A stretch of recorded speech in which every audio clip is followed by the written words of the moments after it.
In the Philippines, ghost projects have been a recurring public concern.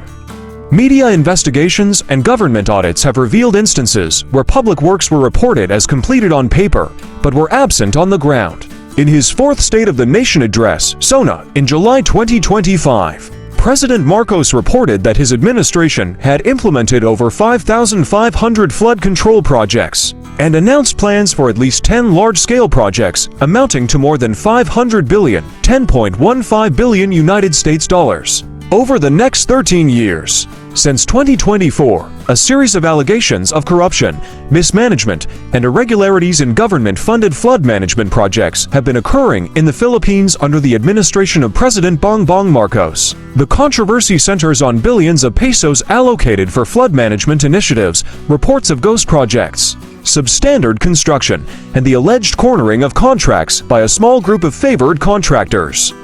In response, a series of protests against alleged corruption was conducted in commemoration of the 1972 declaration of martial law.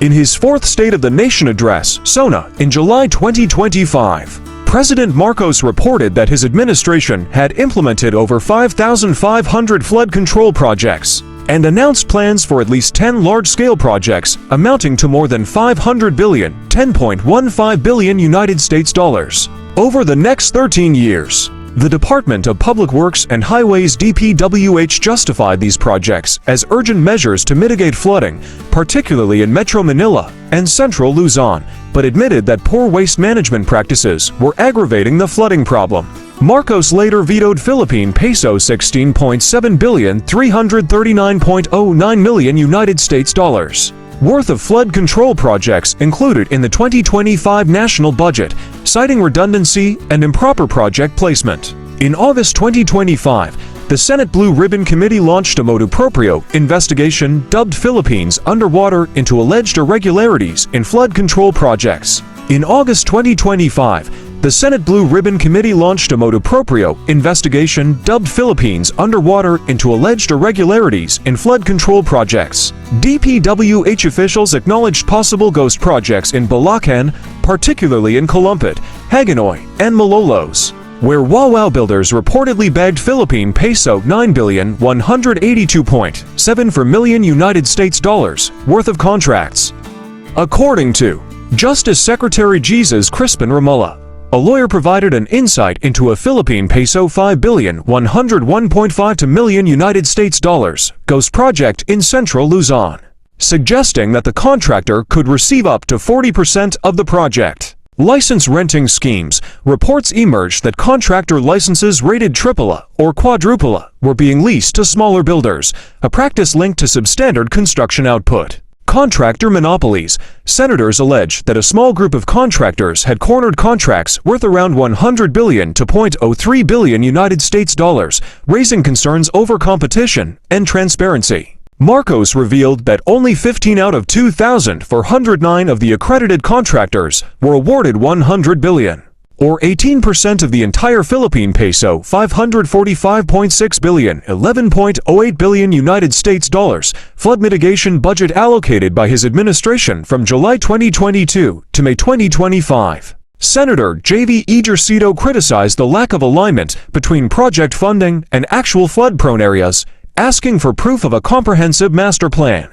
Senator Erwin Tulfo, the vice chairperson of the Blue Ribbon Committee, described the Philippine peso 545.6 billion, $11.08 billion United States dollars flood control program as a grand robbery, claiming that kickbacks and commissions as high as 25% left only 30 to 40% of funds for actual construction.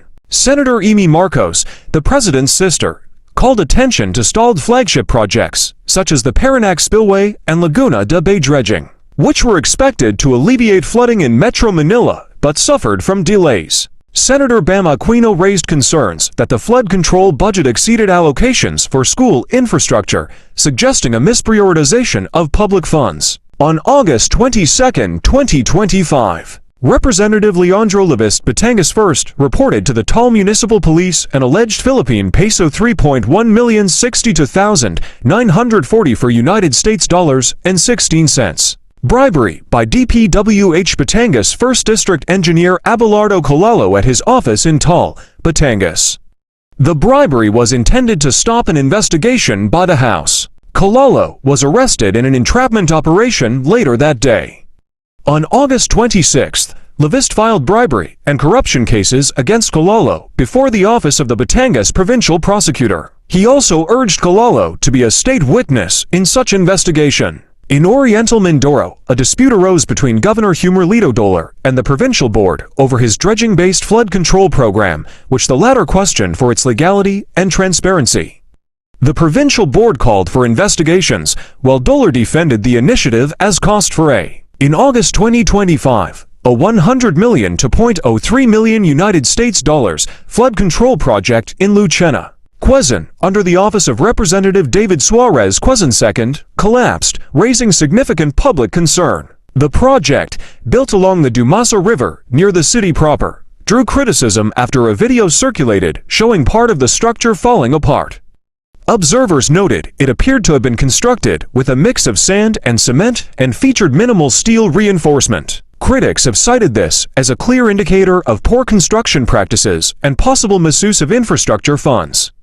As of the latest reports, neither Suarez nor the Department of Public Works and Highways DPWH has issued an official explanation regarding the collapse or project details. Residents have called for investigations from the Commission on Audit (COA) and relevant agencies to ensure accountability.